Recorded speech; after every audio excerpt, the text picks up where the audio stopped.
cloudy day here in Ohio today. This is my 2022.5 KTM 450 Factory Edition. I've got a little over 2 hours on it now. I've ridden it at 3 places. Briarlciff MX, a nice prepped motor track with perfect dirt.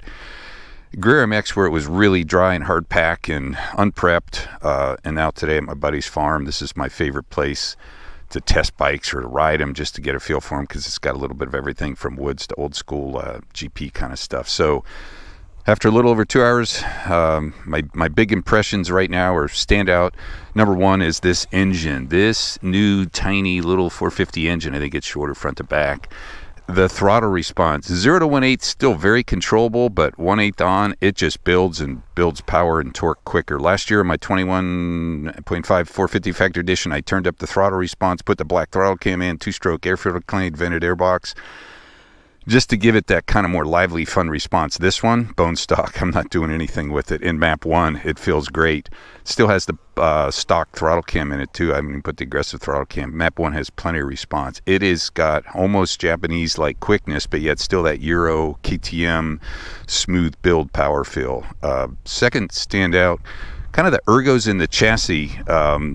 This is a beefy looking chassis. These parts up here, the headset area, man, it's given up a little bit of that really light, agile quickness feel of the current chassis for a more planted, weightier feel up front, which I think is a fair trade-off. It just definitely feels a little better on the straights and at high-speed chop. So you lose a little bit of that kind of quickness, but you gain it in stability, yet it still corners really well.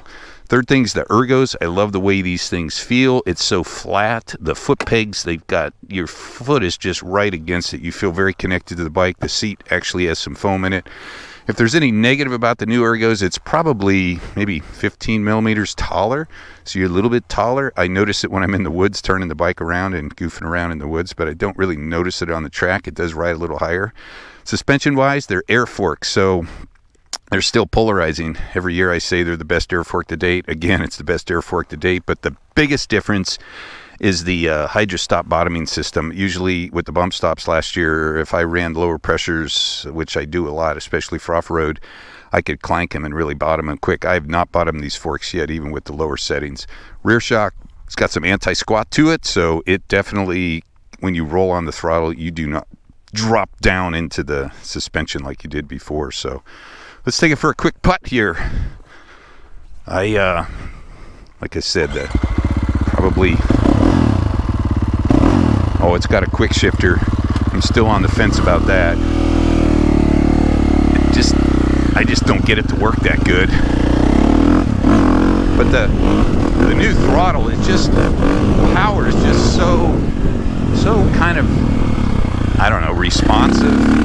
Even in map 1, and it just kind of, it still has that real soft kind of initial pull, but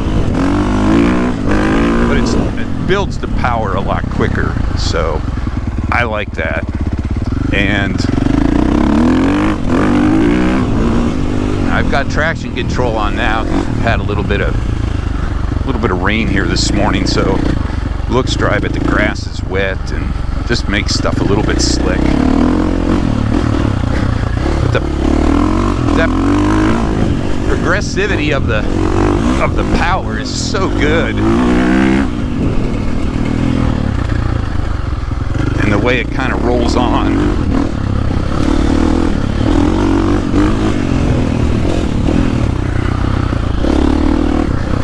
And the bike still lays into the corners so nice. And power-wise, it's got that super long KTM pull. And when you hit kind of the choppy stuff at 50 miles an hour, it's just way more planted, less busy up front. And I honestly like standing up on it too. It feels real good. The Ergos are really nice.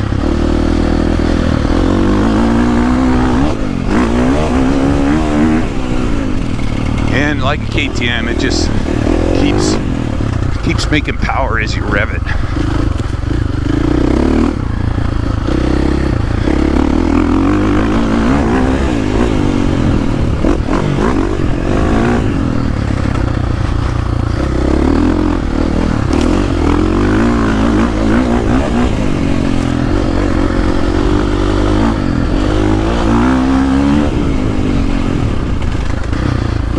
that chassis, that suspension absorption is so good. And even getting onto the,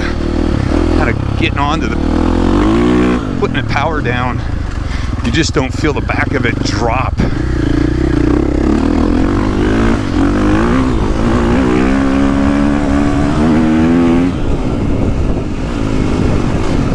Now it is a 450, so it's got a little bit of engine braking. I don't have my KTM app to lower that, so I've got one. I haven't hooked it up yet, so I don't know if it'll work on these things or not.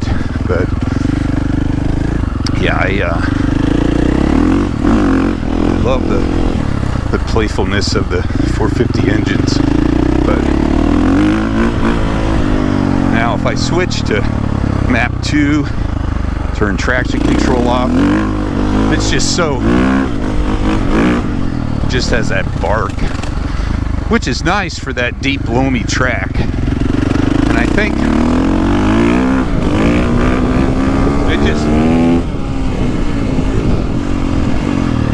maybe map 1, you know, as you start to rev it out, might pull a little stronger way up top, but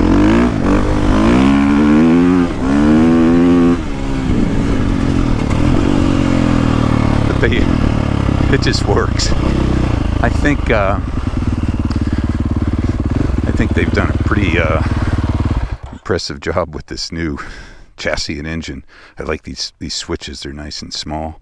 Got all kinds of things going on there, but it's compact. So engine power, very responsive. Love the new chassis. You got stability. You do give up some of that super light feel. I think the bike is 8 pounds heavier, but I think 4 of it or so is a Woods-worthy heavy-duty skid plate. Discard some other stuff. Probably the base model will be about 4 pounds heavier. Don't really notice it with the newer engine response. So really having fun with the bike. I'm anxious to get it into the woods, try that a little bit, but very tunable, easy to ride, lots of power. I never thought that much power would feel so easy to ride, but definitely livened it up. 2 big thumbs up. KTM 2022.5 450 Factory Edition.